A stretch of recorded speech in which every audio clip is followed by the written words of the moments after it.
Monsieur le secrétaire perpétuel de l'Académie royale des sciences, des lettres et des beaux-arts de Belgique, monsieur le président de l'Académie royale des sciences, des lettres et des beaux-arts de Belgique, madame la présidente et monsieur l'administrateur délégué du Collège Belgique, madame la professeure au Collège de France, monsieur le secrétaire perpétuel de l'Académie royale de médecine, monsieur le secrétaire perpétuel de l'Académie royale de langue et de littérature française de Belgique, il nous rejoindra tout à l'heure, m'a-t-il dit.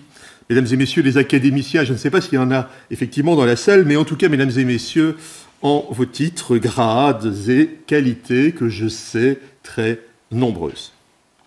Il y a aujourd'hui 14 ans, à 3 jours près, si mon calendrier ne me ment pas, j'ouvrais pour la première fois, alors dans un vaste chapiteau qui couvrait la cour intérieure de ce palais provincial, donc j'ouvrais donc pour la première fois une leçon inaugurale du Collège Belgique à Namur. Alors à cette époque, je vous avais, ou j'avais fait à ceux et celles qui étaient là, une confidence. J'avais confié que de temps à autre, je croisais dans les couloirs de ce noble bâtiment l'ombre de mon illustre prédécesseur, le baron Gossuin de Stassard, ancien préfet du Vaucluse, premier gouverneur de la province de Namur après l'indépendance de notre pays, mais surtout, aujourd'hui, ancien président de l'Académie royale des sciences, des lettres et des beaux-arts de Belgique. Je vous avais dit, ou je leur avais dit, l'avoir croisé le matin même de cette première conférence, et je me rappelle encore aujourd'hui du large sourire qu'il arborait, tout ému et touché de ce cadeau qui lui était fait.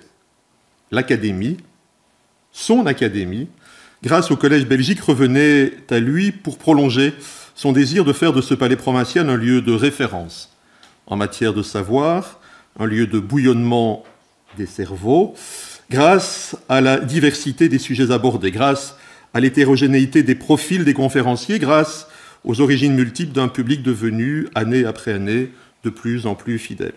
Alors ce lieu pouvait continuer de se targuer d'être un lieu qui secoue les idées, comme James Bond aime qu'on lui secoue son dry martini, un lieu qui brasse la cage, expression québécoise, au point qu'on se met à espérer que des volatiles d'espèces jusqu'ici inconnus y prendront leur envol devant nos yeux ébahis, un lieu où on va tellement bousculer les consciences que celles-ci auront du mal à s'en remettre, un lieu qui fait du débat et de la disputation laïque une nouvelle philosophie de vie, un lieu qui va tellement aérer nos connaissances que celles-ci s'enrhumeront avant de développer une immunité d'un nouveau type, de celle qui protège du repli sur soi, de la facilité et de la paresse intellectuelle. Un lieu où on soulève les questions aussi facilement que Serge Rodin soulevait ses haltères, un lieu où une révolution se fait avant tout dans les esprits, avant de se faire sur les estrades ou sur les esplanades, un lieu de villégiature pour les sciences et de torture pour les méfiances, un lieu qui vous apporte la connaissance à domicile, plus rapidement que Zalando vous livre un t-shirt ou une paire de baskets. Oui, avec l'arrivée du Collège Belgique à Namur, il y a 14 ans, et oui, le temps passe vite, une couche d'érudition a recouvert ce palais provincial et lui a permis, pendant de longues années, d'attendre la première phase des travaux de rénovation, eux qui se sont achevés, cette première phase, en septembre de l'année dernière, lorsqu'une nouvelle charpente et une nouvelle toiture sont venues le préserver de l'agression des averses, de l'usure du temps, comme du désintérêt des sots. Leur espérance d'un palais prochainement tout ragaillardi pour continuer à y promener à travers les âges son âme bienveillante et brillante, compagnie pour distraire à l'occasion son spleen d'ectoplasme, l'ami Gossuin peut bien continuer d'avoir le sourire aux lèvres et, croyez-le bien, je mettrai tout en œuvre pour qu'il le garde. Mesdames et messieurs, en janvier 2022, c'était encore de manière virtuelle que je vous avais accueilli dos à cette salle pour permettre à la caméra d'en capter le cachet et de le restituer le plus fidèlement du monde par écran interposé à celles et ceux qui nous avaient rejoints dans le confort douillet de leur chez eux. Je vous disais alors ma conviction, en faisant contre mauvaise fortune bon cœur, de préférer le paradoxe de l'éloignement et de la distance appliqué à ce qui se veut une dynamique de frottement et d'interaction des intelligences et des jugements au risque de rupture du fil fragile qui relie, au gré des années, la leçon inaugurale du Collège Belgique à Namur à toutes celles qui l'ont précédée, en laissant alors Ariane errer seule dans les couloirs de la contingence et de l'accessoire. Je me réjouis donc de vous retrouver en chair, en os et en cerveau, j'insisterai, dans cette salle du Conseil provincial dont je le concède, l'histoire et la symbolique doivent aujourd'hui céder le pas à un certain inconfort, voire à une hier encore horrible promiscuité. Et c'est encore un paradoxe pour parler d'immunité. Chère Sonia Garel, cet inconfort volontaire et accepté, enfin je l'espère, c'est à vous que nous le devons. Et nous vous en savons gré. Ou plus exactement, c'est au sujet de vos recherches et à l'intérêt que le thème de votre conférence suscite chez le grand public que nous le devons. Merci donc d'avoir accepté d'être des nôtres ce soir à Namur, à l'invitation du Collège Belgique de notre Académie thérésienne. Dans quelques instants, vous allez nous emmener dans une promenade, quelque part entre espoir et fantasme, entre matérialité et spiritualité, entre cervelle, côtelette et tripes, entre extériorité et vie intime, entre le cerveau château et un corps qu'on voudrait fortification. Peut-être vais-je enfin savoir si mon énervement du matin hâtera la probabilité d'un Alzheimer, ou si mon éclat de rire du soir du réveillon de Noël devant le bêtisier de TF1 me permettra de traverser sans encombre la prochaine vague de Covid-33. Dans quelques instants, les microglies vont se lancer à l'assaut du dualisme platonicien. La dégénérescence ne deviendra peut-être à nos yeux rien d'autre qu'un retour vers le futur du développement. Le placebo ne sera plus seulement pour nous une gélule de glucosamine ou le groupe de rock alternatif londonien de Brian Molko, mais bien notre vie cérébrale tout entière, dont les moments de joie, de félicité, de plénitude, comme les simples stimulations positives, se révéleront les plus efficaces des probiotiques, plus agissantes sur notre immunité qu'une boisson au gingembre et au curcuma, et en fin de compte, notre meilleur bouclier contre les périls quotidiens de la vie, contre les affres de l'existence. Chère Sonia Garel, sachez que dans le contexte compliqué qui est le nôtre ces dernières années, et principalement pour les gestionnaires de l'urgence et de la crise, ce que les gouverneurs en Belgique sont devenus à la puissance 10, une telle philosophie de vie qu'on pourrait résumer dans la formule « le bonheur est votre meilleure assurance vie » me convient assez. Mes ménages sont tout à vous, dans tous les sens du terme, si j'ose dire. Donc belle soirée à toutes et à tous, et si vous me le permettez, je voudrais la dédier cette soirée à notre ami Jean-Marie André, premier président du Collège Belgique, qui nous a quittés il y a 15 jours. Bonne soirée à toutes et à tous, et je pense, Madame la Présidente, que le pupitre est à vous. Merci beaucoup de votre attention.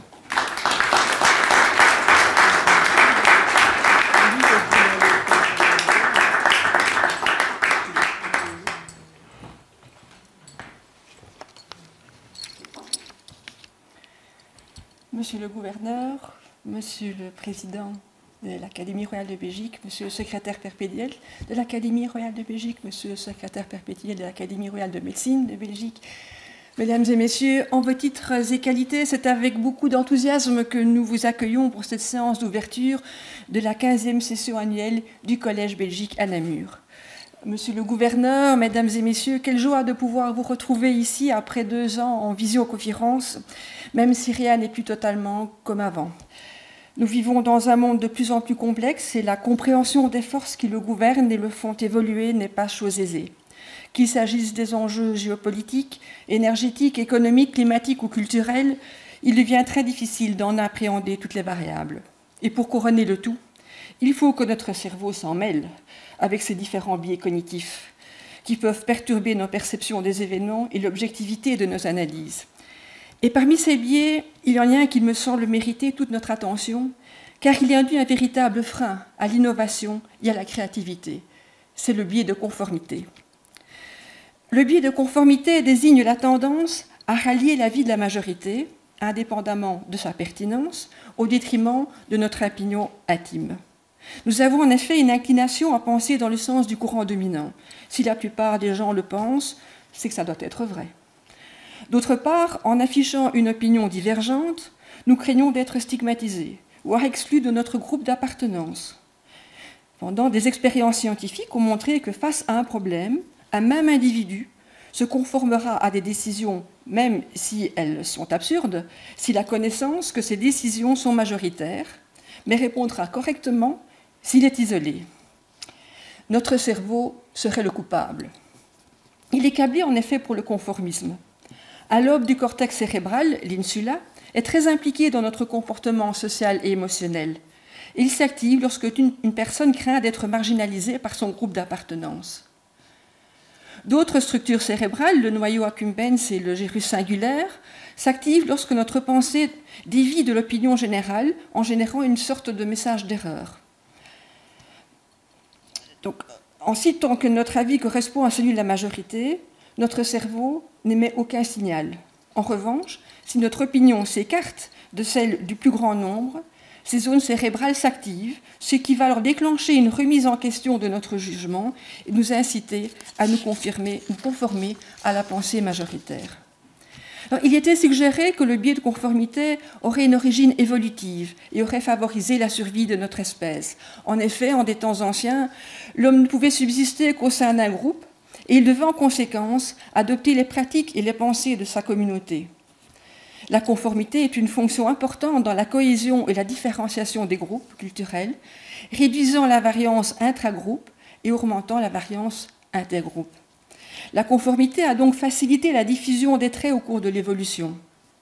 De plus, une confiance élevée dans l'information sociale a un rôle adaptatif.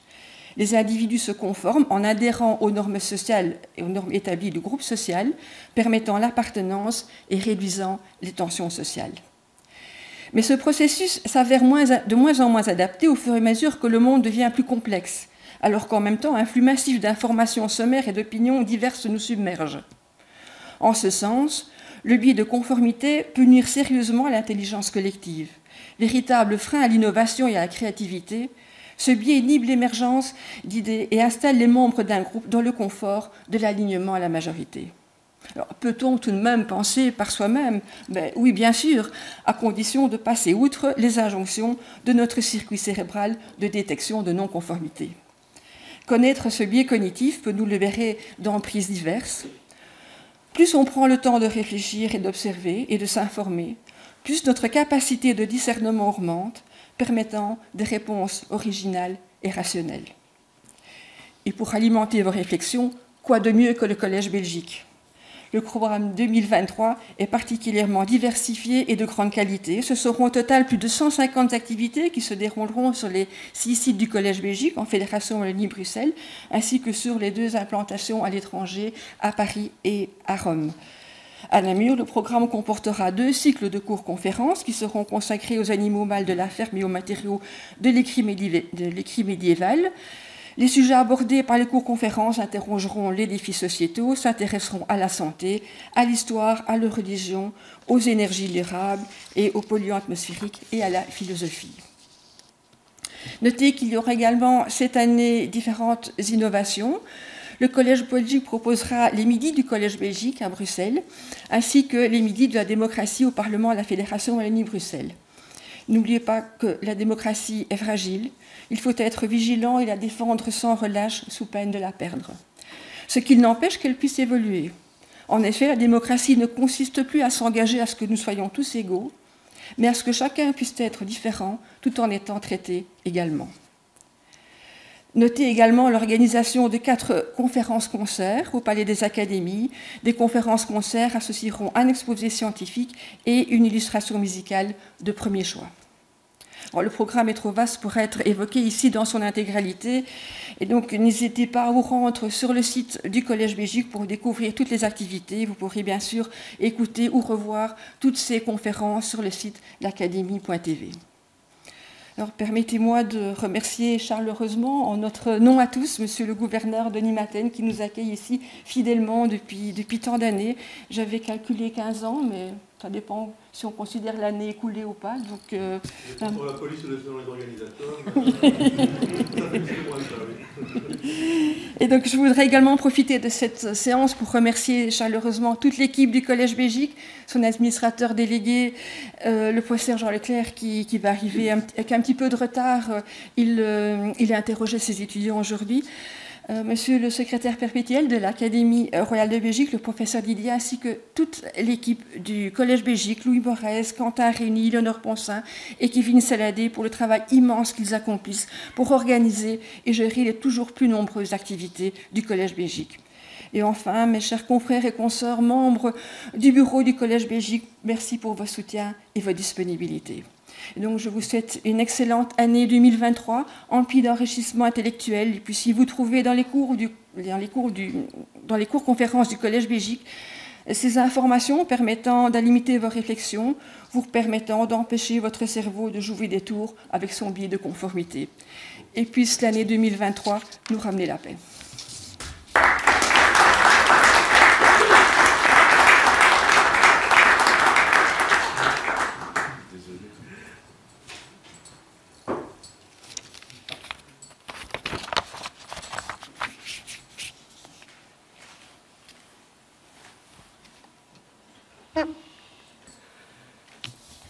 Monsieur le gouverneur, cher Denis, Monsieur le président de l'Académie, cher Michel, Monsieur le secrétaire perpétuel de l'Académie royale de médecine, mon cher Georges, Madame la présidente du Collège Belgique, cher Claude, Mesdames, Messieurs, je suis à la fois triste et heureux que le gouverneur ait placé cette séance sous la mémoire, je dirais, du professeur Jean-Marie André, namurois, professeur à l'université de Namur, membre de la classe des sciences de l'Académie royale de Belgique et qui nous a quittés effectivement le 3 janvier dernier.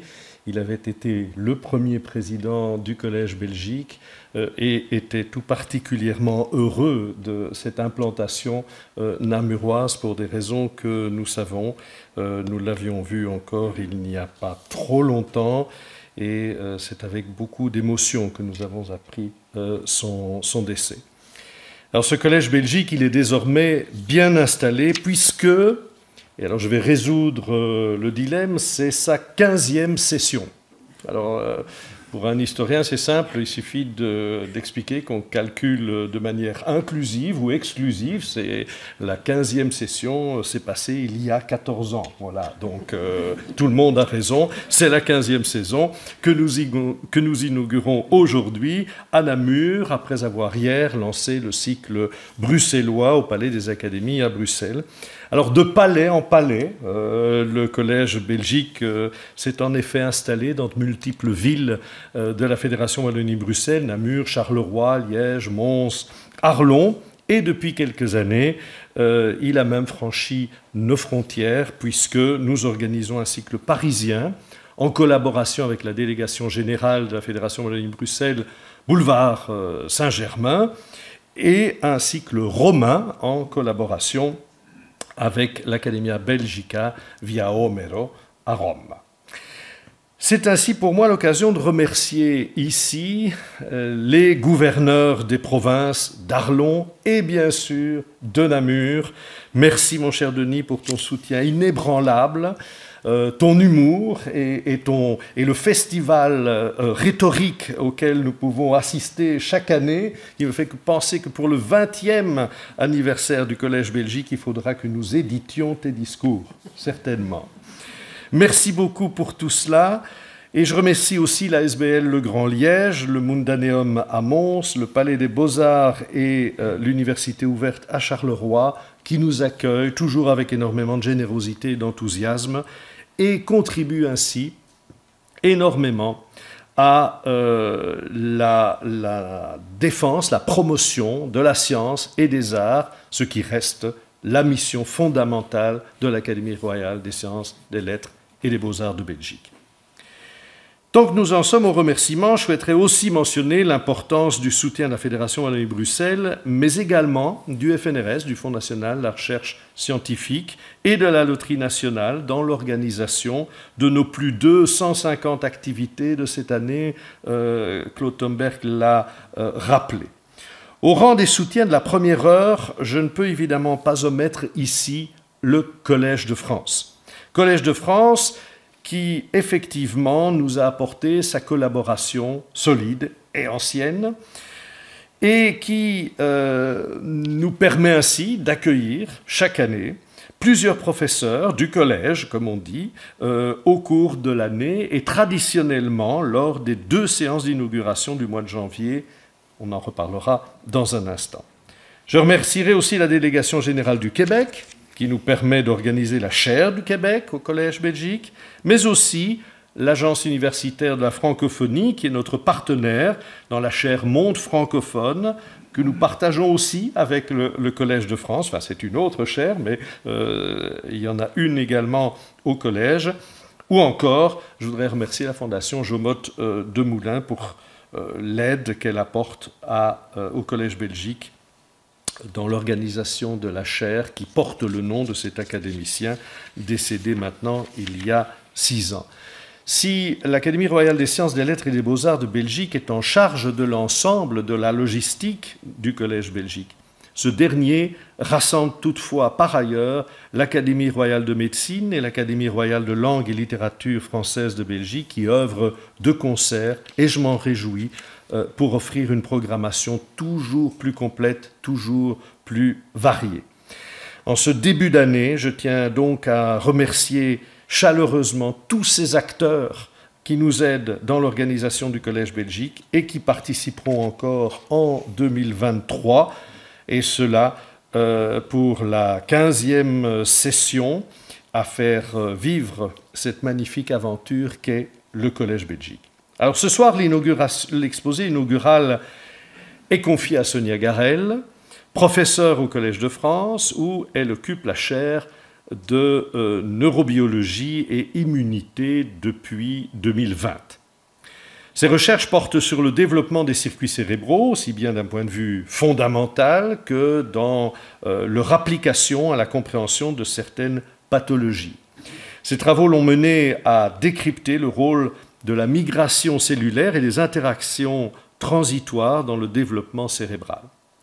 Elle dirige l'équipe Développement et plasticité du cerveau à l'Institut de biologie de l'École normale supérieure à Paris, et est également membre de l'EMBO, qui est une organisation européenne qui compte à peu près 2000 chercheurs de très très haut niveau et qui promeut l'excellence en matière de recherche en sciences du vivant, on dira, life sciences. Les travaux de Sonia Garel ont été récompensés par plusieurs prix et reconnaissances, dont le European Young Investigator Award, le programme de consolidation de l'ERC, qui est un très grand programme de financement de la recherche de très haut niveau, le prix Antoine Lacassagne, le prix de la Fondation Brixham pour les neurosciences et le grand prix de la Fondation NRJ, Institut de France. Les systèmes nerveux et immunitaires, chacun fondamentaux pour nos interactions avec le monde qui nous entoure, ont longtemps été étudiés de manière séparée. Mais ces dernières années, de nombreuses études ont mis en évidence l'importance des régulations neuro-immunitaires croisées, observables à l'échelle cellulaire et moléculaire. Si bien que l'on peut parler d'un véritable champ émergent de la recherche. Les rôles des cellules immunitaires dans le développement de maladies neurodégénératives est de plus en plus mis en évidence, de même que les effets d'infections virales ou bactériennes sur les fonctions cérébrales. C'est là l'enjeu des recherches de la professeure Sonia Garel. Comment ces nouvelles données scientifiques modifient-elles notre vision du fonctionnement du cerveau et du corps en général d'ailleurs? Comment les études sur la physiologie normale peuvent-elles nous aider à mieux comprendre les maladies? Comment intégrer ces résultats scientifiques dans un cadre conceptuel, scientifique et rationnel, j'insiste? Car il est primordial de replacer les faits scientifiques au cœur de la discussion, de préciser ce qui est établi, ce qui l'est moins, ce qui est une hypothèse, ce qui est assuré, ce qui procède de modèles animaux, mais reste à explorer chez l'homme, afin d'accompagner la progression des savoirs et des connaissances de manière rationnelle. Et c'est précisément là que le Collège Belgique espère soutenir les efforts de notre collègue, en portant cette rationalité et cet effort de transparence scientifique dont nos sociétés ont plus que jamais besoin. Au demeurant, caractériser ces interactions neuro-immunitaires est source d'espoir pour le développement de nouvelles approches thérapeutiques ciblant différentes pathologies. C'est en ce sens que le gouverneur introduisait en disant que l'affluence d'aujourd'hui était probablement due à cet espoir que je vais laisser maintenant Sonia Garel vous expliquer, vous nuancer, mais ça sera toujours avec un énorme plaisir. Excellent exposé. Merci.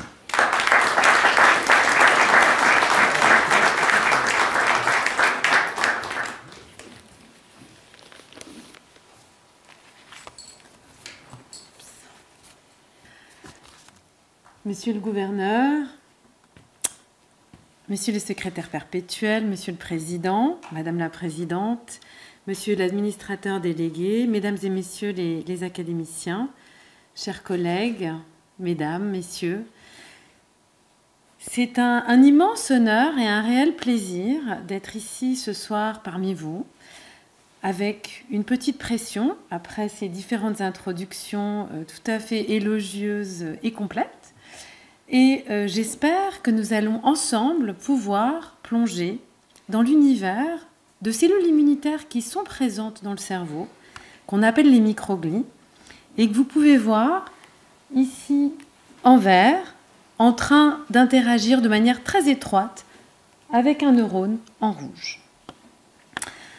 Alors pourquoi s'intéresser à ces microglies, à ces cellules immunitaires présentes dans le cerveau ?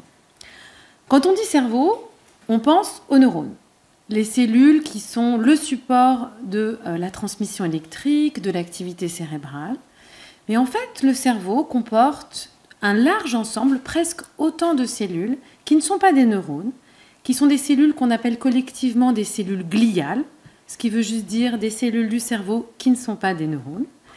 Et nous avons découvert, la communauté a découvert, on va dire ces 20 dernières années, que ces cellules gliales jouaient un rôle tout à fait incontournable dans la régulation, la modulation des activités cérébrales tout au long de la vie. Alors dans l'univers, dans la galaxie des cellules gliales, ces petites cellules, les microglies, ont un rôle tout à fait à part, parce que ce sont également justement des cellules du système immunitaire qui dialoguent avec les autres composants du système immunitaire et donc sont à une interface clé. Alors on pourrait penser que s'intéresser aux microglies, c'est un sujet d'actualité, notamment dans un contexte où on sait qu'une infection par le SARS-CoV-2 peut induire chez certains patients des troubles cérébraux et des conséquences assez dramatiques. Mais en fait, s'intéresser à ces cellules, c'est aussi simplement faire face à un fait avec lequel on ne peut pas vraiment négocier. C'est que comme tous les habitants de la planète, nous vivons en interaction avec le monde qui nous entoure. Et pour citer Claude Bernard, père de la physiologie et de la médecine expérimentale, la vie résulte d'un conflit, d'une relation étroite et harmonieuse entre les conditions extérieures et la constitution préétablie de l'organisme. Alors, comme mentionné précédemment, le système nerveux permet de percevoir le monde environnant, de faire des réponses comportementales adaptées à un univers, un contexte qui est en permanence changeant, et d'essayer, de tenter au moins, de comprendre ce monde. D'un autre côté, le système immunitaire traite d'informations très différentes. Il régule le dialogue avec l'ensemble des micro-organismes avec lesquels nous interagissons, les bactéries, les virus, les champignons, ceux avec lesquels nous vivons en harmonie, comme le microbiote intestinal, mais également tous les agents pathogènes qui peuvent être source d'inflammation, de maladies, de pathologies. Alors si ces deux grands systèmes, immunitaires et nerveux, traitent d'informations qui sont de nature très différente, il y a en fait de très nombreuses interactions entre ces grands systèmes qu'il est important aujourd'hui de vraiment caractériser, connaître, disséquer, pour vraiment comprendre comment est-ce que les organismes animaux, et on espère à terme nous, comment est-ce que les organismes répondent de manière coordonnée, finalement, au monde environnant. Alors avant d'entrer dans le vif du sujet, les interactions neuro-immunitaires, le rôle des microglies, je voudrais d'abord revenir et vous présenter finalement les étapes de développement du cerveau et finalement la dynamique de cet organe tout au long de la vie. Finalement, à l'inverse finalement de l'image d'un cerveau qui pourrait être considéré comme une machine, comme un ordinateur, une image assez courante, le cerveau est dynamique. Alors bien sûr, il a la capacité assez incroyable de mémoire, d'apprentissage, la capacité tout aussi incroyable de trier et d'oublier, qui est très importante. Mais à l'échelle d'une vie également, le cerveau n'est absolument pas statique. Il est en perpétuelle évolution depuis la vie prénatale, pendant l'enfance, l'adolescence, la vie adulte et enfin le vieillissement, où la problématique de la mémoire et de l'oubli prend une forme un petit peu, une résonance différente. Cette dynamique, c'est vraiment le sujet d'étude de l'équipe que j'anime à l'École normale supérieure à Paris, où nous cherchons, notamment en étudiant des modèles IMO, à comprendre comment est-ce que des milliards de neurones se positionnent dans le cerveau, se connectent, pour permettre par la suite de contrôler la perception sensorielle, des réponses motrices et des fonctions cognitives. Et en fait, ces phases développementales, tout au long de la vie, sont vraiment des véritables séquences. Elles ne suivent pas une progression linéaire, comme une machine qui aurait été conçue avec un plan initial et qui serait ensuite construite, établie, pour aboutir à cette machine. Si on prend l'analogie déjà mentionnée d'un château, finalement le cerveau, c'est un petit peu comme le cerveau, c'est un petit peu comme un château ou une bâtisse qui a été construite à différentes époques, où on a rajouté des ailes. Et finalement, si l'ensemble au final paraît cohérent, c'est en fait le fruit de réaménagement, de modification d'une histoire. Donc le cerveau adulte n'est pas un édifice monté à partir d'un plan initial préconçu, mais c'est vraiment une structure auto-organisée qui se construit pendant le développement. C'est vraiment une construction qui se produit tout au long de la vie, pendant les phases de construction, mais aussi du vieillissement. Mais il y a aussi une autre dimension temporelle, c'est l'évolution.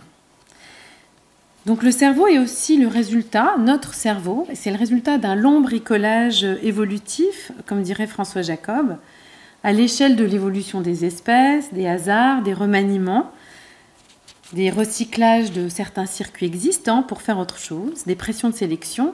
Finalement, on a abouti au cerveau des mammifères et à celui de l'homme, qui n'a donc pas initialement été construit, prévu pour un but ultime de fonctionnement optimal ou de le maintenir dans la durée. Alors pourquoi est-ce que j'insiste sur ce point? Pourquoi est-ce important de prendre en considération cette dimension temporelle, cette dynamique? Alors devant la complexité du cerveau, finalement, comprendre comment il se construit ne peut qu'aider. Mais aussi cette dynamique, finalement, est importante pour l'étude d'un grand nombre de pathologies cérébrales. En effet, les pathologies sont associées de manière plus précise soit avec des défauts de développement en début de vie, comme par exemple le retard mental, les troubles du spectre autistique ou la schizophrénie, soit au vieillissement, comme les maladies neurodégénératives, on peut nommer la maladie de Parkinson ou la maladie d'Alzheimer. Et dans les deux cas, finalement, les maladies, les symptômes peuvent apparaître des années après le début de la maladie.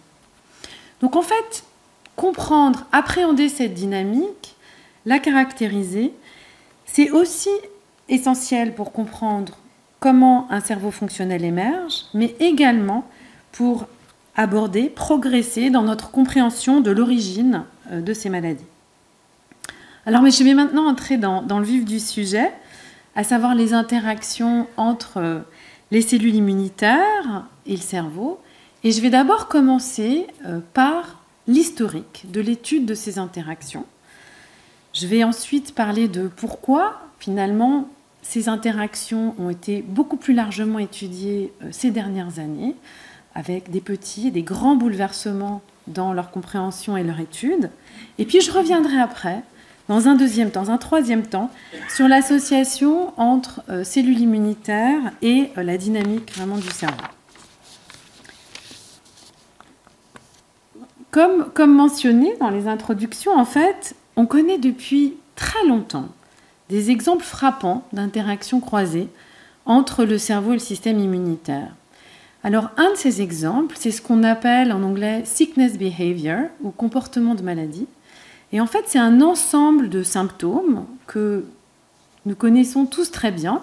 On les décrit en disant « il ou elle est malade ». On fait référence à un état apathique, à une perte d'appétit, à une limitation des interactions sociales et des mouvements. Et ce comportement de maladie, ou sickness behavior, partage au niveau moléculaire des similarités avec l'état dépressif. Donc une influence d'une infection bactérienne ou virale d'un état sur des comportements directement. Alors, il y a beaucoup d'autres exemples. On peut penser à l'effet placebo, qui a un effet dans l'autre sens, ou alors dans le contexte, par exemple, de maladies auto-immunes, où le système immunitaire se met à attaquer les cellules du foie, comme dans la sclérose en plaques, le système immunitaire va attaquer une partie du cerveau, ce qui conduit à des symptômes tout à fait dévastateurs. Donc on connaît depuis longtemps vraiment des exemples frappants d'interaction entre les systèmes immunitaires, les cellules immunitaires et le cerveau. Mais en fait, de manière historique, et là il y a une composante historique, en fait ces interactions ont été très peu étudiées, et parce que, en grande partie, la neurobiologie et l'immunologie ont vraiment suivi des parcours parallèles. Alors, la neurobiologie moderne naît vraiment au XIXe siècle grâce à la convergence de plusieurs changements conceptuels, de nouveautés technologiques. Les progrès de la physique permettent de montrer que l'activité électrique est vraiment le support de l'information nerveuse à partir des travaux de Luigi Galvani. La théorie de l'évolution développée par Charles Darwin permet vraiment de commencer à étudier les cerveaux d'autres espèces pour essayer de mieux comprendre finalement le cerveau de l'homme. Et puis, Santiago Ramón y Cajal, un anatomiste espagnol, vraiment commence à décrypter, disséquer les circuits à l'échelle cellulaire. En fait, il permet de marquer de manière aléatoire les neurones dans le cerveau et grâce à cette technique, et on peut voir des dessins absolument magnifiques, il permet vraiment de décrire les circuits, comment l'information circule dans ces circuits et de disséquer, de décrire finalement toute cette connectique. Alors il décrit également des cellules non neuronales qui ne sont pas, encore une fois, qui ne supportent pas l'information nerveuse, qui avaient déjà été appelées glia pour glu, ou cellules gliales, glu en grec, qui est vraiment la colle, par un anatomiste allemand, Rudolf Virchow. Et en fait, ces préparations ne permettaient pas vraiment de bien regarder ces cellules, donc il s'est vraiment concentré, il a commencé à disséquer les circuits neuronaux. Alors en parallèle, finalement, l'immunologie a connu également tout un essor remarquable au XIXe siècle, avec les pionniers de la théorie bactérienne, de l'immunité, la vaccination, Louis Pasteur, dont on fête cette année le centenaire, Elie Metchnikoff et Paul Ehrlich, et vraiment tant d'autres. Et donc en fait, le XXe et le XXIe siècle ont vraiment été chargés, remplis de progressions spectaculaires dans ces deux champs parallèles pour aboutir à tout ce que l'on sait aujourd'hui. Donc les neurobiologistes arrivent maintenant à relier les gènes, les récepteurs, aux synapses, aux circuits, aux comportements, et à vraiment décrypter de plus en plus, grâce à une imagerie plus poussée, les causes et les symptômes dans des pathologies neurologiques. Puis d'un autre côté, les immunologistes ont fait également des progrès absolument fascinants, qui ont d'ailleurs permis, pendant la pandémie Covid-19, de développer des vaccins extrêmement vite.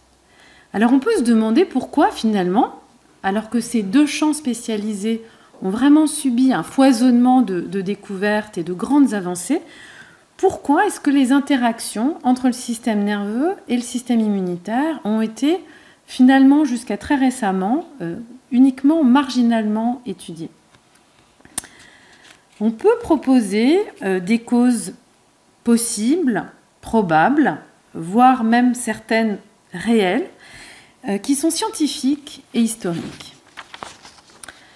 Alors d'abord, un fait important, c'est que pour les immunologistes, le cerveau est resté très longtemps comme un organe absolument pas intéressant. Parce qu'en fait, au début du XXe siècle, des expériences ont montré l'existence de ce qu'on appelle le privilège immunitaire. Donc ce terme, qui a été introduit par Peter Medawar bien plus tard, fait référence à une propriété du cerveau. Quand on greffe un tissu dans un organe, celui-ci est reconnu comme étant externe et il est reconnu par les cellules immunitaires et rejeté. Ça n'est pas le cas, ou en tout cas pas de la même manière, dans le cerveau. Et en fait, cette propriété particulière, ce privilège immunitaire du cerveau, est lié à une situation qui est que le cerveau est isolé des cellules immunitaires qui circulent dans le sang, qui passent dans la circulation sanguine, par ce qu'on appelle la barrière hémato-encéphalique. Et donc, par rapport aux autres organes, il est relativement isolé d'une grande partie des cellules immunitaires qui circulent notre corps et qui protègent les autres organes. Si on reprend toujours l'analogie ou l'image en fait d'un château, la barrière hémato-encéphalique serait comme des espèces de remparts amovibles qui isolent le cerveau des cellules immunitaires circulantes. Alors cette barrière, elle est très importante parce qu'elle empêche l'entrée de plein de pathogènes, mais également elle empêche certains médicaments d'y pénétrer. C'est une problématique pour l'industrie pharmaceutique. Et donc, elle protège le cerveau et en même temps limite l'entrée de certains composés. On sait que des modifications de cette barrière hémato-encéphalique sont présentes dans un grand nombre de pathologies et que dans ce cas, on a une entrée de cellules immunitaires circulantes dans le cerveau qui sont en général finalement associées à une activité néfaste ou délétère du système immunitaire. Alors les immunologistes se sont peu intéressés au cerveau et d'un autre côté, les neurobiologistes, tout à fait naturellement, se sont principalement intéressés aux neurones, les cellules support de l'information nerveuse.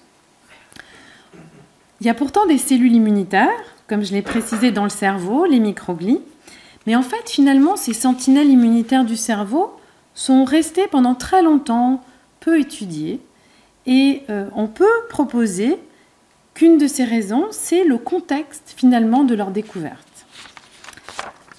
Alors ces cellules immunitaires, les microglies dont je parlais, elles ont été découvertes il y a un peu plus d'un siècle, en 1919, donc ça fait un certain temps, par Pío del Río Ortega, qui était un disciple de Santiago Ramón y Cajal.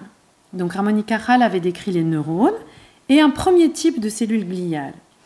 Et del Río Ortega caractérise dans une série d'articles tout à fait fondateurs une deuxième population de cellules gliales, qu'on appelle oligodendrocytes, et qui vont former une gaine de myéline qui permet d'accélérer la propagation de l'influx nerveux.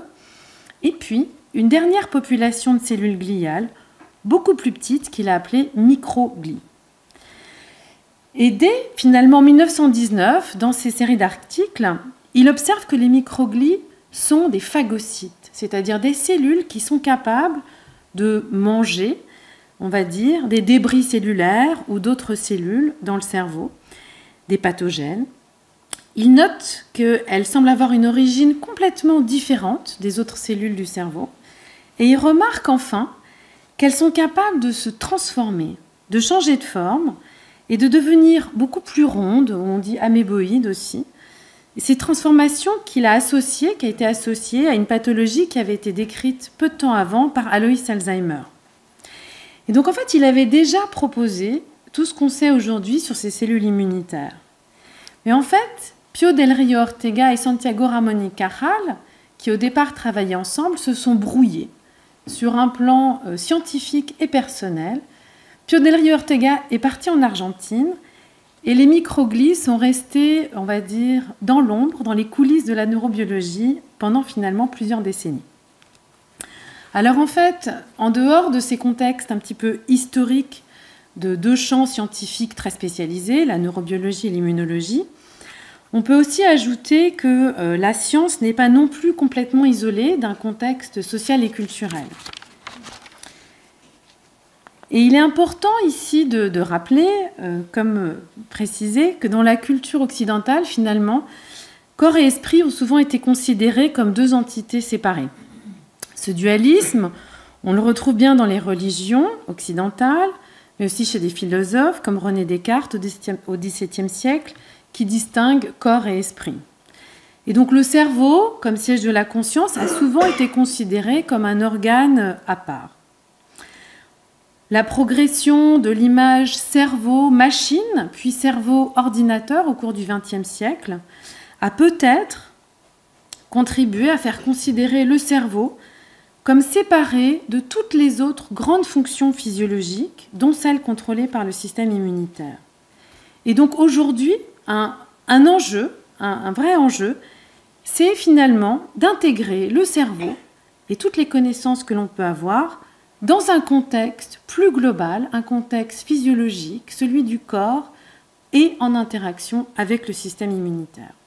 Et cette démarche, cette approche, elle est relativement récente et elle est surtout le produit de changements, d'un changement de paradigme notamment, qui s'est produit, on va dire, il y a une vingtaine d'années. Alors ce changement, il est lié également à toute une série de développements technologiques qui ont permis également toute une série d'autres avancées, de progression dans la biologie, et je vais juste très rapidement en nommer quelques-unes. Alors d'abord, il y a le développement d'approches à grande échelle, comme le séquençage à haut débit, où maintenant on peut connaître tous les gènes exprimés par une cellule, connaître cette information pour toutes les cellules d'un organisme, tous les neurones du cerveau. Et on peut connaître ces informations dans différentes espèces, aussi bien des modèles animaux, justement, que l'homme, ou définir toutes les mutations génétiques qui sont présentes chez des patients. Et puis, on peut manipuler les gènes dans ces cellules, et grâce au développement d'outils toujours plus poussés, notamment en imagerie en microscopie, on peut visualiser, comme je vous l'ai montré au début, des interactions dans le cerveau en train de se produire entre des types cellulaires qu'on n'avait jamais pu observer. Et enfin, de manipuler les circuits pour les relier à des comportements spécifiques. Alors ça vous donne des images absolument incroyables. On peut maintenant voir les circuits, regarder des neurones, ici un neurone dans un cerveau, chez un animal, en train d'agir. Et là, c'est beaucoup plus ésotérique. C'est toute une série, c'est tous les gènes qui sont exprimés, par exemple, dans les microglies d'un animal. Alors l'ensemble de ces innovations permet maintenant finalement d'appréhender la physiologie du cerveau à une échelle cellulaire et tissulaire. Et ça a vraiment permis de modifier le cadre établi et notamment de déplacer un petit peu le centre d'intérêt des neurones sur des cellules voisines comme les cellules gliales. Alors je vais revenir un petit peu maintenant à ce que ces avancées ont permis de développer, d'apporter aux interactions neuro-immunitaires. Alors l'analyse, on va dire tissulaire du cerveau, a d'abord permis de montrer que le privilège immunitaire dont je vous ai parlé était tout à fait relatif. Il n'existe pas véritablement une séparation aussi stricte que pensée entre le cerveau et le système immunitaire circulant. Alors, l'ensemble de ces travaux mériterait un long exposé. Je vais juste brièvement les résumer puisque je ne vais pas en parler du tout ce soir. Ces études, en fait, ont montré qu'il existe de nombreuses voies de communication entre les cellules immunitaires circulantes et le cerveau. Et donc, je fais ici référence à des travaux de pionniers comme Yoni Kipnis et Michael Schwartz qui ont initialement et surtout abordé ces questions dans des modèles animaux. Il existe plusieurs points d'entrée et de sortie privilégiés pour les cellules immunitaires circulantes, notamment en conditions pathologiques. Et le liquide céphaloréchidien qui baigne le cerveau est drainé dans des circuits, des canaux qui entourent le cerveau, qui vont permettre ensuite d'organiser une réponse immunitaire. Deuxièmement, on a découvert qu'il existait toute une population très complexe de cellules immunitaires dans les méninges et même dans la moelle osseuse du crâne. par exemple des lymphocytes ou des cellules qui vont sécréter des cytokines qui vont pouvoir agir sur les circuits cérébraux et modifier l'activité neuronale et les fonctions cérébrales. Donc, toutes ces observations montrent que les cellules environnantes, les cellules immunitaires qui environnent le cerveau, notamment dans les méninges, ont un rôle dans la physiologie et aussi la pathologie. Alors, qu'est-ce que ces cellules font en conditions normales, un petit peu aux frontières du cerveau, notamment dans les méninges? Est-ce qu'elles ont un rôle positif ou délétère dans les pathologies? Il y a énormément d'études en cours sur ce sujet.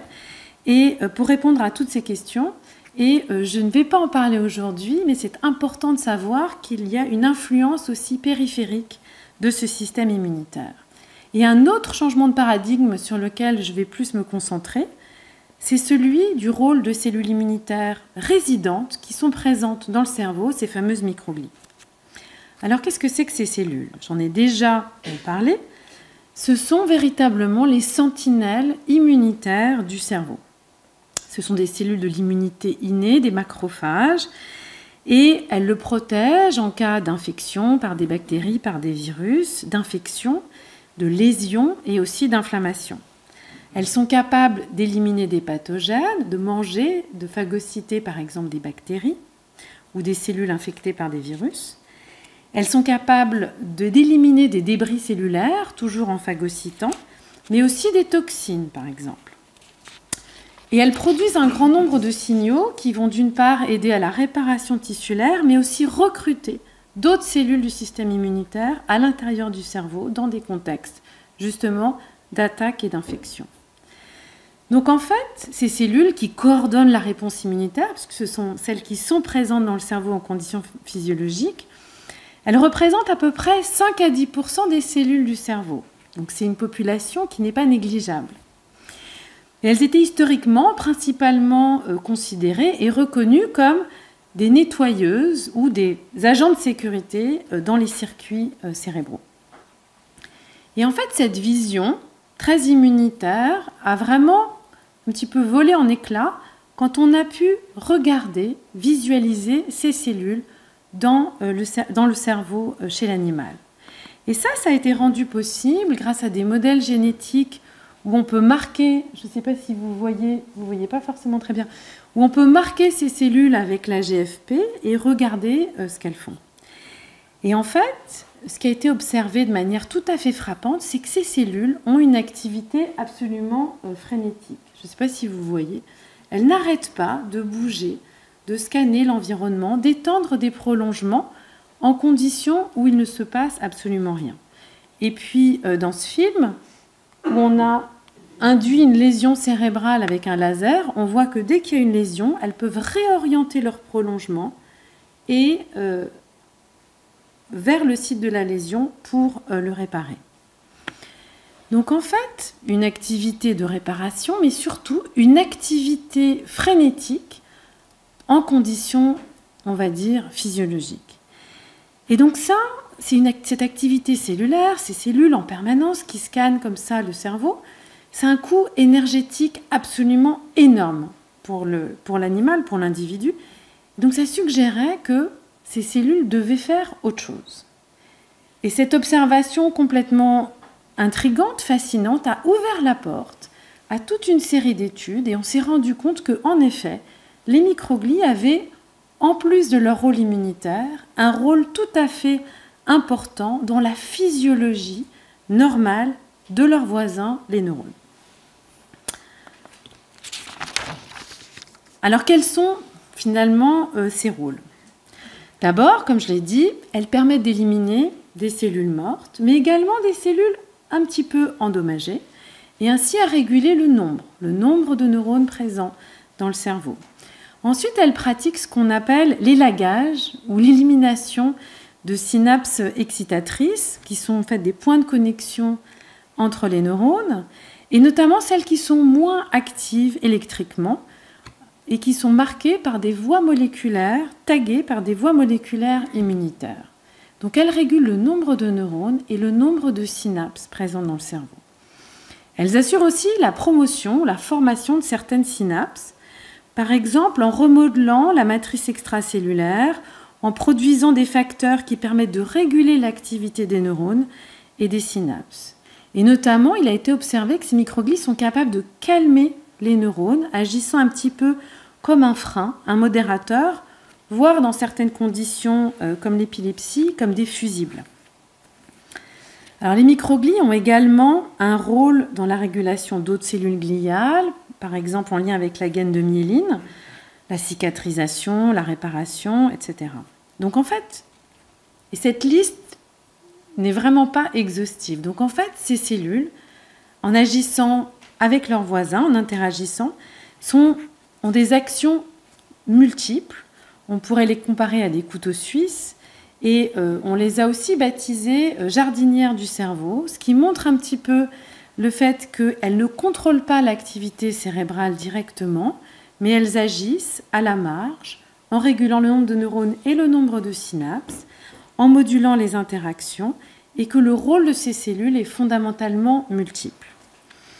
Alors nous devons bien sûr encore explorer comment ces cellules agissent, toutes les fonctions dont elles sont capables. Et pour l'instant, une vision qui émerge, c'est que ces cellules sont quand même très importantes pour maintenir l'équilibre du tissu, ou homéostasie, c'est un concept qui avait été introduit par Claude Bernard et qui avait été aussi également développé par Elie Metchnikov. Alors une autre caractéristique de ces cellules immunitaires, au-delà des fonctions, c'est qu'elles sont extrêmement sensibles. On a vu qu'elles réagissent à des lésions, mais elles sont aussi réceptives à toute une série d'autres signaux, notamment en exprimant des récepteurs qu'on appelle collectivement le sensome.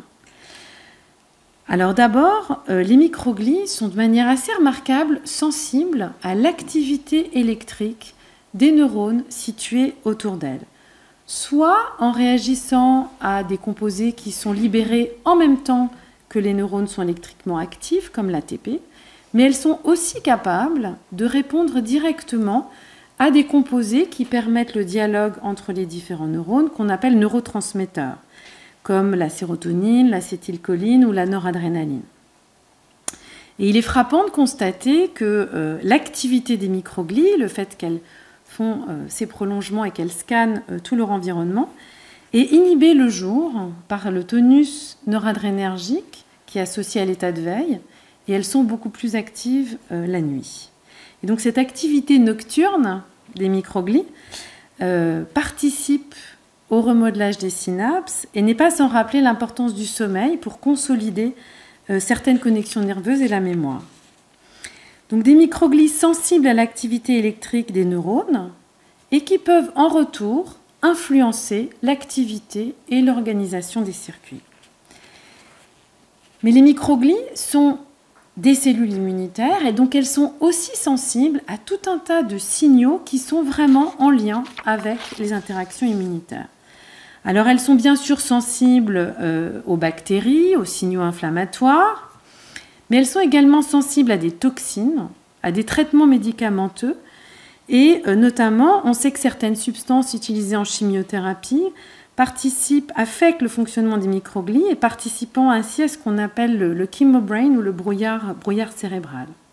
On sait aussi qu'elles réagissent et qu'elles sont modifiées dans le contexte des infections au virus SARS-CoV-2. Donc en fait, de manière très générale, ces cellules immunitaires sont influencées par toute une série de facteurs locaux, l'activité des neurones, mais aussi des facteurs systémiques qui modulent ou qui sont issus de l'environnement. Alors j'ai mentionné les infections virales, mais finalement elles sont aussi modulées par le microbiote, la composition du microbiote, l'ensemble des micro-organismes qui colonisent le corps, mais également la nutrition ou d'autres facteurs.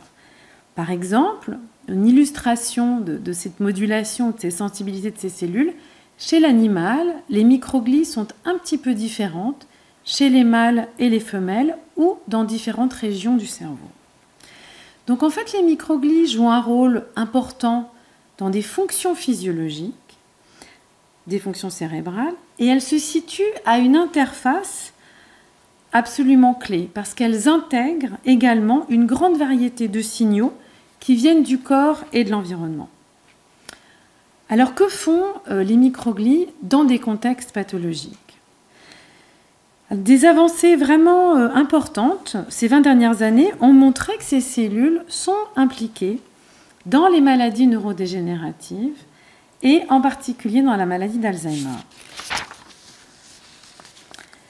Donc la maladie d'Alzheimer, c'est une maladie neurodégénérative multifactorielle, en général liée à l'âge, et qui est malheureusement extrêmement répandue, dont les symptômes sont bien connus. Sur un plan pathologique, cette maladie s'accompagne d'une apparition de dépôts ou de plaques qu'on appelle amyloïdes dans le cerveau, de dégénérescence neurofibrillaire qui précède la mort de certains neurones, notamment les neurones de l'hippocampe, qui est le siège de la mémoire. Alors depuis les travaux d'Alois Alzheimer, qui a donné son nom à la maladie, on savait que les microglies sont modifiées, se multiplient et sont modifiées morphologiquement, un état qu'on appelait activé. On sait maintenant qu'il y a un grand nombre d'états d'activation possibles des microglies. Et ces modifications qui sont observées dans finalement tout un spectre de maladies neurodégénératives étaient plutôt considérées comme une réaction secondaire, c'est-à-dire une réaction de ces cellules à un contexte neurodégénératif et des cellules qui participeraient au nettoyage des plaques, à l'élimination des débris et à la neuroinflammation. Mais en fait, des études, notamment génétiques, ont permis de vraiment requalifier le lien entre microglies et neurodégénérescence. Alors la maladie d'Alzheimer, c'est une maladie qui est vraiment multifactorielle, mais elle peut avoir une composante génétique. Alors, les études génétiques ont vraiment mis en évidence qu'il y a des mutations causales, mais qui sont très rares. Et ces maladies causales, en fait, ont permis d'identifier des facteurs clés dans la maladie, la progression de la maladie, comme des gènes associés au dépôt de ces plaques amyloïdes, le peptide amyloïde, ou alors à la formation de neurofibrilles dégénératifs. Mais le séquençage à haut débit a aussi permis d'identifier des risques beaucoup plus faibles. Mais de manière très étonnante, ce qui a été observé, c'est que ces facteurs de risque plus faibles, réduits ou modérés, en fait, touchaient des gènes qui étaient uniquement exprimés dans les cellules du système immunitaire et donc dans le cerveau, dans les cellules dont je vous ai parlé, les microglies. Et donc en fait, ça a vraiment appris quelque chose de nouveau, c'est qu'une partie des gènes qui augmentent les risques de développer cette maladie sont des gènes de l'immunité. Donc des défauts microgliaux qui pourraient être présents tout au long de la vie pourraient avoir un rôle contributif au développement de la maladie. Et en fait, ce rôle a vraiment été excessivement bien caractérisé à partir de mutations identifiées, d'études chez l'animal, notamment chez la souris, où on a vu qu'en effet, ces mutations affectaient la capacité des microglies à éliminer les plaques et finalement contribuaient à une aggravation de la pathologie. Notamment, un grand nombre de travaux sur un récepteur TREM2 ont clairement montré que les microglies participent à l'élimination des synapses, à la régulation et à la formation des plaques, en empêchant leur progression et aussi à la mort des neurones. Et d'autres études qui ont suivi ont aussi mis en évidence un rôle contributif des microglies à d'autres pathologies neurodégénératives, des études génétiques comme la démence frontotemporale, la maladie de Charcot ou encore la maladie de Nasu-Hakola. Alors en fait, en parallèle, différents laboratoires ont commencé à regarder comment les microglies étaient dans ces contextes neurodégénératifs, aussi bien chez des patients post-mortem que dans des modèles de souris où on reproduit certaines mutations, où on reproduit certains aspects de la pathologie. Et en fait, ce qui a été identifié, c'est que dans ces pathologies, Alors ici, on peut le voir autour de ces plaques amyloïdes. On va retrouver des microglies qui sont dans un état très particulier. Comme je l'ai dit, on les a appelés les Disease Associated Microglia, ou DAM, qui entourent les plaques amyloïdes et qui limitent leur formation. Donc des microglies, mais dans un état particulier, qui peuvent agir dans un contexte neurodégénératif. Et en fait, on a retrouvé dans plusieurs contextes neurodégénératifs, et maintenant un grand ensemble de pathologies, on a retrouvé ce même état cellulaire, ces mêmes DAM, ces mêmes Disease Associated Microglia, ce qui suggérait peut-être une voie conservée ou commune dans tous ces contextes neurodégénératifs.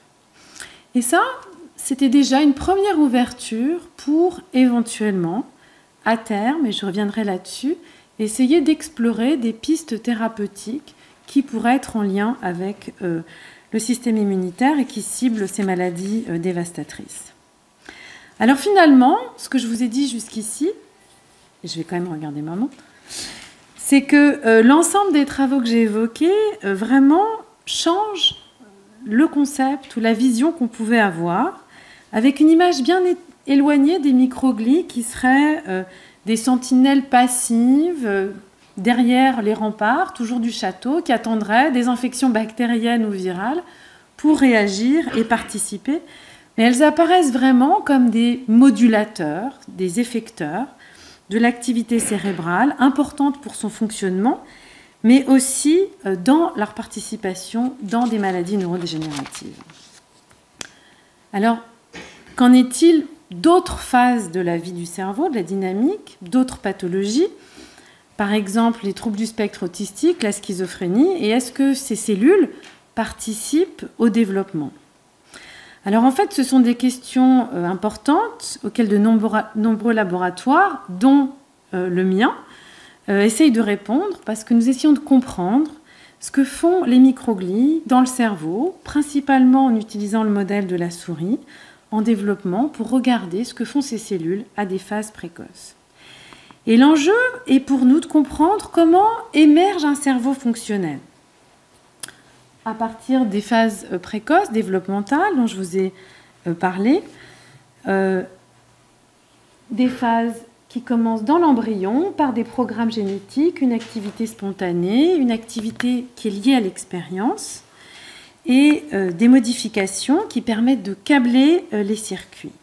Et alors ces phases, ces séquences développementales, cette chorégraphie cellulaire, elle est absolument essentielle puisque des défauts de fonctionnement sont vraiment liés à l'émergence, comme je le disais, de maladies neurodéveloppementales, les troubles du spectre autistique ou la schizophrénie. Ces maladies développementales, il est très important de le rappeler, ont vraiment une forte composante génétique.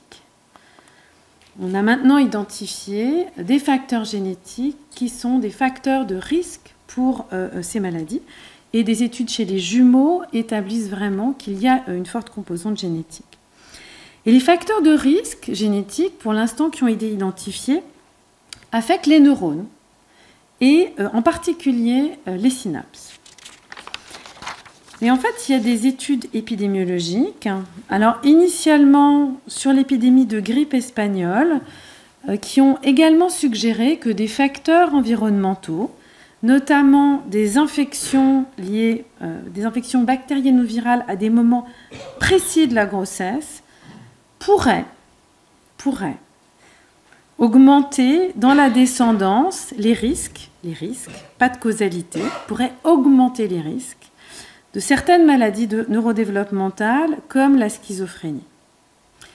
Ce sont surtout des travaux chez l'animal, notamment de Paul Patterson, qui ont suggéré, qui ont montré qu'une modification, une infection virale ou une inflammation forte à des moments précis de la gestation, chez des rongeurs ou chez des primates non humains, pouvait être suffisant pour induire dans la descendance des modifications, des symptômes particuliers qui sont reliés à des maladies, notamment aux troubles du spectre autistique dans la descendance mâle. Il a également montré que ces modifications, ces défauts comportementaux ne sont pas induits par les agents pathogènes, mais plus par une réaction inflammatoire de la mère et du fœtus en réponse à une infection, pendant la grossesse. Et donc en fait, l'ensemble de ces observations montrait que finalement, il est très important pour les neurobiologistes comme pour les cliniciens de comprendre ces différentes phases de construction du cerveau, comment elles sont orchestrées, comment est-ce que des perturbations génétiques qui affectent les neurones ou des perturbations environnementales qui pourraient cibler des microglies, comment est-ce qu'elles peuvent converger, synergiser, interagir dans le développement des circuits. Alors, qu'est-ce qu'on sait de la construction des circuits? Beaucoup de choses, et en même temps, il y a encore beaucoup de questions. Alors, on sait que tout commence dans l'embryon, pendant une phase où les neurones sont générés et migrent. Les neurones sont produits et se déplacent. Et en fait, cette phase de migration, elle est très importante parce qu'elle permet de brasser et d'assembler des neurones de types très différents pour former des circuits fonctionnels. Alors, par exemple, on a des neurones excitateurs qui utilisent comme mode de communication avec leurs voisins, notamment le glutamate. Et on a d'autres neurones qu'on appelle inhibiteurs et qui utilisent en partie un autre neurotransmetteur qu'on appelle le GABA et qui agit comme un frein. Pour vous donner un exemple, la plupart des anxiolytiques qui sont prescrits, comme les benzodiazépines, en fait, boostent le GABA. Donc quand vous prenez un anxiolytique, vous augmentez l'activité des neurones GABAergiques. Donc ce sont vraiment des neurones qui modulent, orchestrent les activités cérébrales et le fonctionnement des circuits. Et dans le développement, ces neurones qui utilisent le GABA jouent un rôle clé parce qu'ils orchestrent véritablement les différentes phases de développement et d'assemblage des circuits. Alors en parallèle de cette migration, ce brassage des neurones, on a la formation de connexions à longue distance qui vont permettre d'organiser des voies, qui vont permettre la perception sensorielle, les réponses motrices ou aussi les fonctions cognitives. Et bien sûr, toutes ces phases se produisent dans un cerveau qui est en pleine croissance, beaucoup de remaniements, de changements de forme, de repliements qui vont accompagner cette morphogénèse des circuits cérébraux. Alors depuis 15 ans, on étudie vraiment différentes phases de ce processus, de cette, on va dire, chorégraphie, cette construction de connectique, de migration, de morphogénèse. Et on s'intéresse aussi bien au programme génétique, à l'activité des neurones et également, bien sûr, aux cellules immunitaires. Alors pourquoi? Parce qu'en fait, on s'est rendu compte qu'il était essentiel de regarder justement comment tous les acteurs présents dans le cerveau et dans les circuits interagissent. Essentiel pour comprendre parfois le rôle de cellules transitoires ou d'interactions transitoires, mais qui vont avoir un rôle clé dans des étapes de construction des circuits. Et ça nous a conduit à vraiment développer une approche systémique pour regarder tous les acteurs, les neurones excitateurs, inhibiteurs, les cellules gliales et ces fameuses microglies. Alors en fait, un autre fait important des microglies dont je ne vous ai pas parlé jusqu'ici, c'est que si Pio del Rio Ortega avait déjà vu qu'elles étaient très différentes et proposé une origine particulière de ces cellules, en fait, des travaux récents, notamment de Florent Ginoux, ont montré que les microglies sont générées très tôt pendant le développement et qu'elles sont générées en dehors du cerveau. Elles rentrent dans le cerveau, par exemple chez l'homme, environ vers la 4e semaine de gestation, donc à la fin du 1er mois, donc très tôt, à un moment où les premiers neurones vraiment commencent à être générés. Elles colonisent le cerveau, alors que cette fameuse barrière hémato-encéphalique n'est pas encore établie.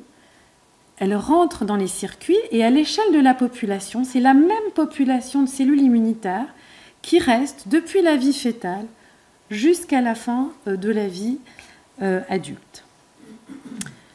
Donc comme ces cellules sont présentes très tôt dans le cerveau, en fait, et qu'elles sont générées en même temps que les premiers neurones, elles sont en interaction étroite avec ces premiers neurones tout au long de la construction des circuits, et aussi, finalement, comme les autres cellules gliales sont produites beaucoup plus tard, ce sont vraiment les cellules gliales majoritaires pendant les phases développementale, fœtale ou début de la vie postnatale. C'est vraiment la population de cellules gliales majoritaire dans ces circuits. Donc ça nous a vraiment conduit à nous poser plusieurs questions. Que font ces cellules dans les phases de construction, qui sont déjà là très tôt dans le développement? Est-ce qu'elles participent aussi aux maladies développementales? Et est-ce que des perturbations précoces des microglies, ces cellules qui vont rester tout au long de la vie, peuvent avoir un effet à long terme chez l'adulte ou même dans le vieillissement?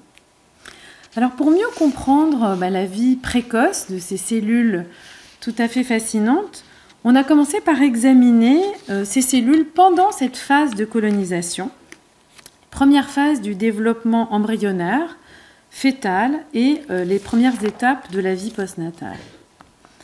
Alors quand on les regarde, mais je ne sais pas si vous pouvez voir non plus, vous allez devoir me croire, je vais être obligée de mimer les microglies développementales. Ce qu'on voit dans le cerveau en développement, c'est qu'elles ont déjà une activité frénétique. Elles interagissent de manière très active avec leurs voisins neuronaux, là, toujours en rouge, mais elles ne ressemblent pas encore complètement aux cellules qu'elles deviendront à l'état adulte, c'est-à-dire ces sentinelles ramifiées qui tapissent le cerveau et qui permettent de scanner l'ensemble du tissu nerveux.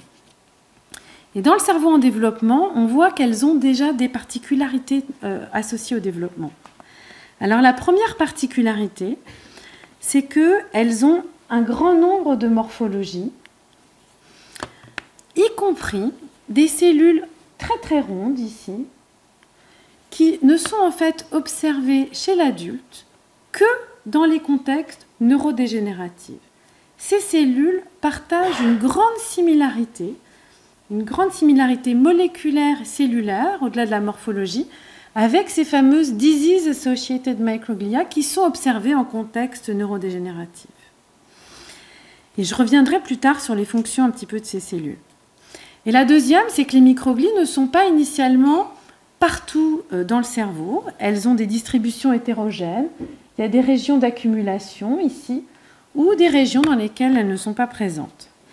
Et les régions d'accumulation ne sont pas au hasard. Ce sont soit des voies de migration pour certains neurones en train de s'assembler, des trajets axonaux, donc des connexions nerveuses en train de s'établir, mais ce sont aussi des accumulations qui sont situées à des zones de tension, des zones frontières entre des structures qui poussent à des vitesses ou dans des directions différentes et qui sont vraiment mises sous tension pendant la morphogénèse et le repliement de certaines structures du cerveau. Donc une localisation particulière, des états cellulaires particuliers et des particularités développementales. Alors on sait que toutes ces propriétés sont induites par le tissu nerveux que les cellules colonisent. Donc il y a une vraie interaction entre ces cellules qui sont des migrantes, qui colonisent le cerveau et leur environnement. Et les deux structures se développent en même temps. Mais est-ce que les microglies, à contrario, changent la construction des circuits? Et en fait, nos travaux, mais aussi ceux de nombreux laboratoires, ont montré qu'en effet, les microglies participent à des phases importantes de la construction des circuits, et je vais juste en mentionner quelques-uns. Alors un premier, c'est qu'en fait, elles participent en régulant la migration de ces neurones inhibiteurs qui utilisent le GABA, dont je vous ai parlé jusqu'à présent, et qui sont caractérisés par un marqueur moléculaire, la parvalbumine, qui sont très importants pour le fonctionnement des circuits cérébraux. Ils permettent vraiment de diminuer l'activité cérébrale, un frein puissant, et de contrôler les rythmes et les patrons d'activité corticale. Ce qui est intéressant aussi dans cette observation, c'est qu'en fait, le dysfonctionnement de ces interneurones GABA très particuliers est directement lié à l'étiologie des maladies neurodéveloppementales comme les troubles du spectre... Ah. Mais tout va bien. Je peux essayer... Vous voulez... Mais je continue. Alors, non, les microglies, le cerveau, on ne sait plus. Alors, non, donc Les microglies régulent la formation, la migration, l'intégration de ces neurones GABAergiques qui sont importants pour le fonctionnement des circuits. Et, chose intéressante, on sait que des dysfonctionnements de ces neurones GABAergiques précis sont associés à l'étiologie, de manière causale, à l'étiologie de certaines maladies comme les troubles du spectre autistique et également la schizophrénie. Et on le sait, puisque ces neurones sont déficients chez des patients, mais que aussi des risques génétiques pour ces pathologies chez la souris ont été montrés comme ciblant spécifiquement ces neurones et que de manipuler ces neurones peut permettre de modifier ou de contrecarrer les phénotypes induits. On a pu également montrer en fait que ces modifications, cette activité microgliale pouvait aussi être induite par l'inflammation dans la gestation et que donc des inflammations ou des modifications développementales peuvent, via les microglies, affecter ces neurones GABA qui sont eux aussi l'objet d'un risque génétique pour des pathologies. Donc on a finalement une convergence entre des risques génétiques possibles et des modifications microgliales et inflammatoires sur la formation d'un circuit très particulier. Alors, est-ce qu'il y a des conséquences à long terme? Et je rappelle que toutes ces études sont faites, bien sûr, chez l'animal, dans des modèles animaux, où on peut manipuler, mais observer aussi des réponses comportementales. Et ce qu'on a pu observer, en effet, c'est que ces modifications dans la durée vont conduire dans la descendance à une modification des circuits, notamment associée à un défaut de flux d'informations sensorielles dans le cortex sensoriel, avec des conséquences à long terme dans la descendance adulte sur la perception sensorielle et l'intégration sensorielle qui sont aussi associées à ces maladies neurodéveloppementales. Donc les microglies qui jouent un rôle dans le développement, associés à leur localisation, et des rôles un petit peu différents dans le développement que ce qu'on a vu chez l'adulte, puisque là, ils ont l'air d'interagir principalement avec ces neurones GABA, et plus tard inhibiteurs, et plus tard chez l'adulte, leur rôle principal a été mis en évidence dans la régulation de l'activité de neurones excitateurs. Une autre fonction tout à fait étonnante qu'on a pu identifier et que j'ai mentionnée, est en lien avec ces accumulations présentes vraiment à des zones frontières, des zones de tension associées au remaniement à la morphogénèse. Je vous ai dit que ces cellules avaient une morphologie améboïde et qu'elles ressemblaient moléculairement, morphologiquement, à ces microglies observées dans les maladies neurodégénératives. Et pourtant, elles sont présentes dans le cerveau normal en développement. Alors pour comprendre ce qu'elles font, on peut manipuler ces cellules, on peut soit les empêcher de coloniser le cerveau, soit manipuler leurs fonctions. Et ce qu'on a pu voir, en fait, c'est que quand on les enlève, à ces sites de tension, on observe des cavités qui ressemblent à des lésions et qui peuvent être très très réminiscentes de cystes qui sont observés dans des pathologies qui sont observées chez l'homme. Donc en fait, des accumulations de microglies très particulières dans des régions de tension, quand on les enlève, on observe la formation de cavités ou de lésions. Donc ça montre également que, au-delà de la modulation des circuits, à un stade très précoce, finalement ces microglies ont également un rôle de cellules gliales, de glu. Elles maintiennent l'intégrité du tissu dans ces zones de tension qui sont associées à la morphogénèse cérébrale et au repliement, au développement du cerveau.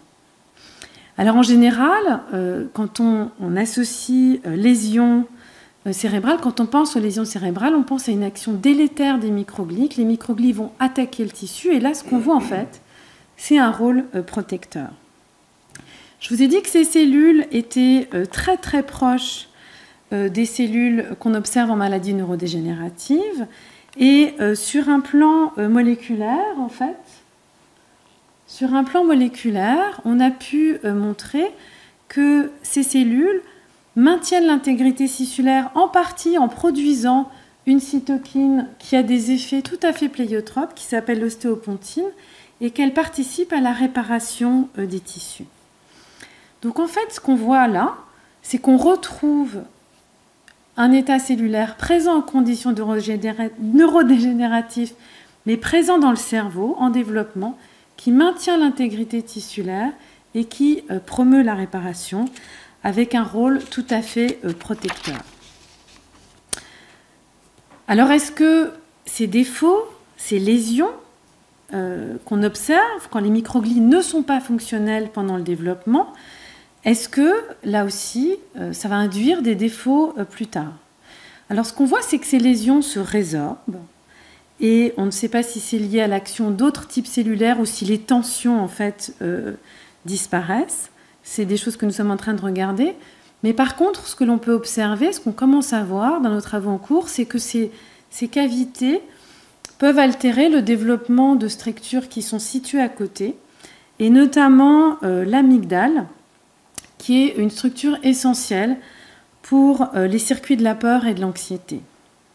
Donc en fait, finalement, l'ensemble de ces travaux montre véritablement qu'il y a une interaction assez remarquable entre système nerveux, système immunitaire, en conditions physiologiques pour le développement des circuits, mais également potentiellement pour des dysfonctionnements cérébraux.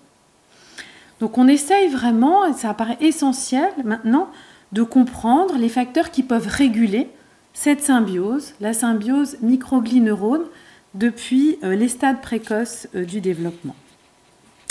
Alors, dans la série, on va dire des facteurs qui peuvent moduler cette symbiose, je vous ai déjà mentionné qu'une inflammation peut moduler les microglies et le développement des interneurones GABA. Une question qu'on est en train vraiment d'aborder, c'est de savoir si d'autres types d'infections, notamment des infections plus drastiques, congénitales, qui touchent le fœtus, peuvent moduler cette activité réparateur qui maintient l'intégrité tissulaire. Mais d'autres facteurs plus généraux, on a pu également les aborder et les explorer, des facteurs finalement non pathologiques. Et une des questions importantes, finalement, c'était la question du microbiote intestinal, dont je vous ai dit qu'il avait une action modulatrice. Et donc là, je reprends les mots modulatrice, en changeant certaines propriétés des microglies chez l'adulte. Alors, qu'en est-il pendant le développement? Et pour ça, on a réalisé vraiment une étude longitudinale depuis les stades prénataux, postnataux, encore une fois, dans un modèle animal chez la souris, donc des conditions très particulières. Nous avons examiné des souris axéniques, c'est-à-dire sans germes, élevées en absence de tout microbiote ou traitées très transitoirement avec des antibiotiques qui permettent d'éliminer ou de réduire ce microbiote. Et ce qu'on a pu observer, en fait, c'est que la présence d'un microbiote complet va agir sur les microglies, alors on le savait à l'état adulte, mais également dans les microglies du fœtus à des stades prénataux. Et là, il s'agit d'un effet qui passe par le microbiote de la mère. Et ce qui était particulièrement frappant dans cette étude, c'est qu'on s'est rendu compte que l'effet du microbiote était sexuellement dimorphique. C'est-à-dire, chez le fœtus, on avait un effet, une modulation du microbiote principalement chez les microglies présentes dans les fœtus d'identité sexuelle mâle, alors que dans une même portée, on avait des fœtus d'identité sexuelle femelle qui étaient où les microglies étaient très peu affectés. Et à l'inverse, on s'est rendu compte que le microbiote avait une activité modulatrice beaucoup plus forte chez les individus d'identité sexuelle femelle à l'état adulte. Donc en fait, on observe une réponse à des facteurs environnementaux, mais aussi une réponse qui peut être différente en fonction de l'identité sexuelle de l'animal. Alors, si les mécanismes impliqués dans ce dimorphisme sexuel sont vraiment en cours d'exploration, que bien sûr, il reste des étapes, on va dire des gouffres entiers pour passer dans ses études de l'animal, de la souris à l'homme.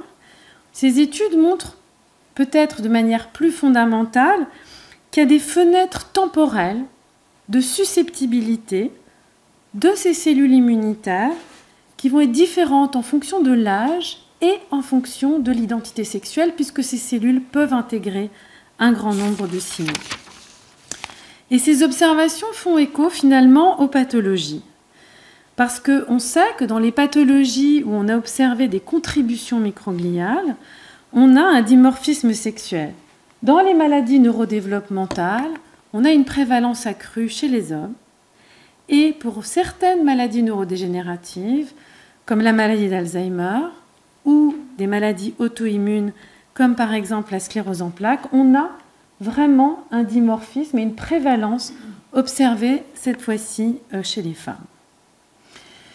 Donc si maintenant on fait un petit peu la synthèse de ce dont on a parlé dans le développement, on a vraiment un schéma conceptuel un petit peu différent qui émerge, où les microglies se situent vraiment à une interface clé entre les circuits cérébraux en construction depuis les toutes premières étapes de la vie fétale et des influences environnementales très diverses qui peuvent modifier leur activité. Et donc une hypothèse, encore une fois, qui demande à être testée, intégrée, validée, serait que des modifications ou des risques génétiques qui peuvent être multifactoriels pour des pathologies neurodéveloppementales pourraient interagir ou synergiser ou converger avec des risques, on va dire, immunitaires qui pourraient impliquer la modification des activités microgliales et potentiellement inclure aussi une prévalence ou on va dire une modification en fonction de l'identité sexuelle. Donc, bien sûr, il apparaît important de vraiment maintenant disséquer, comprendre ces interactions, et il y a énormément, on va dire, de questions qui restent ouvertes. Comment les microglies colonisent le cerveau, quand et comment ces cellules agissent. Est-ce que vraiment les cellules qu'on voit qui maintiennent l'intégrité tissulaire dans le développement ont les mêmes propriétés que celles qui ont l'air de protéger le cerveau pendant des phases neurodégénératives? On n'a pas non plus exploré la question d'est-ce qu'on modifie ces cellules tôt? Est-ce que ça va avoir un impact à très long terme sur la manière dont les circuits évoluent? Toutes ces questions, et bien sûr, le passage entre la plupart de ces travaux qui sont effectués chez l'animal et l'homme est encore largement à effectuer. Donc on a une grande liste d'expériences devant nous, de projets. C'est une période assez excitante, mais au-delà finalement de cette grille, de ce que nous allons faire, ces travaux, l'ensemble de ces travaux, de la communauté, de toute la communauté qui s'intéresse à ces questions, permet finalement de développer un autre schéma ou on va dire un autre paradigme. Donc on savait depuis longtemps que la perception sensorielle, via des stimulations externes, permet vraiment la construction, l'homéostasie, le maintien de l'activité cérébrale. Et maintenant, on a identifié, en la forme de ces cellules immunitaires et d'autres cellules immunitaires dont je ne vous ai pas parlé, des nouveaux acteurs dans la dynamique du cerveau depuis le début de la vie fétale jusqu'à la fin de la vie et qui permettent de relayer des signaux d'une nature extrêmement différente, intégrant à la fois ce qu'elles vivent de l'activité cérébrale, mais aussi sensibles à une multitude de signaux issus du corps et également du monde microbien. Cette espèce de porte d'entrée dans le cerveau est présente dès les premiers stades de la vie, comme je vous l'ai montré, mais elle est aussi importante finalement tout au long de la vie. C'est également un acteur, on va dire, contributif, établi des maladies neurodégénératives et elle pourrait également, ça reste à démontrer, participer à différentes pathologies, y compris les pathologies neurodéveloppementales. Et un argument qui va dans ce sens, c'est que chez les patients atteints de troubles de spectre autistique et de schizophrénie, les microglies sont dans un état particulièrement atteint et modifié. Mais c'est une observation. Pour l'instant, il n'y a pas de causalité établie. Donc, construire un petit peu sur ce nouveau paradigme apparaît comme un enjeu majeur.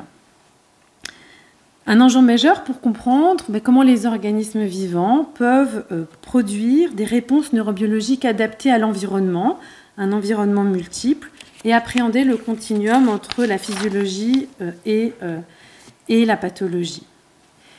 Bien sûr, il est extrêmement important aussi de construire tous ces savoirs sur une approche rationnelle, sur des expériences démontrées qui testent la causalité dans un cadre statistique précis et rigoureux pour aller explorer ces véritables informations et éventuellement, nous l'espérons, à terme, explorer des approches thérapeutiques.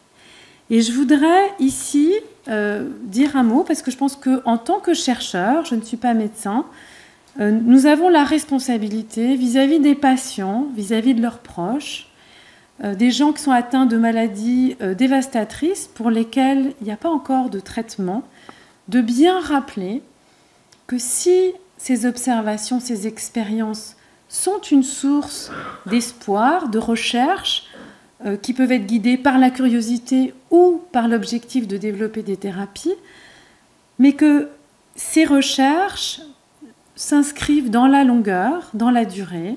Ce que je vous ai présenté a été majoritairement observé chez l'animal et nous sommes en train de regarder ce qui se passe chez l'homme, mais ce transfert est très long et le passage de la médecine est également extrêmement long.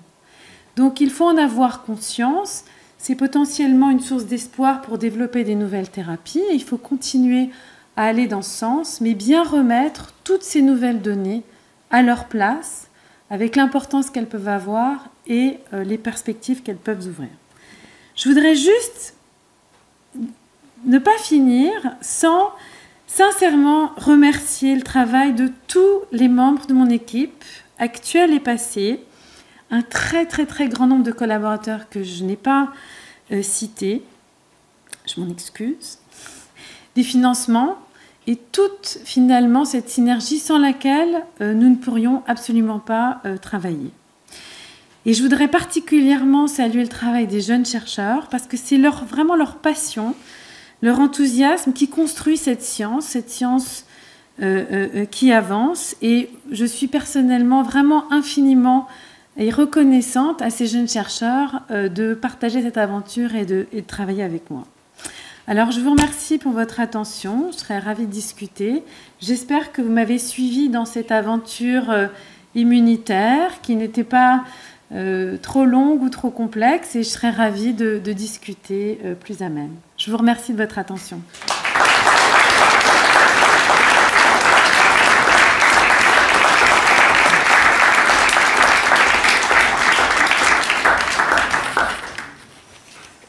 Voilà, il me revient de conclure. Alors, il n'est pas dans la tradition des leçons inaugurales de poser des questions, mais la salle n'est pas immense et je suis sûr que si l'un ou l'autre veut vous rencontrer pour échanger ou discuter, il pourra le faire. Donc, excellente soirée et encore merci infiniment pour cet exposé limpide dont je pense tout le monde aura apprécié non seulement l'intérêt intrinsèque, mais la pédagogie extrême. Merci beaucoup. Merci à vous. Merci. Bonne soirée.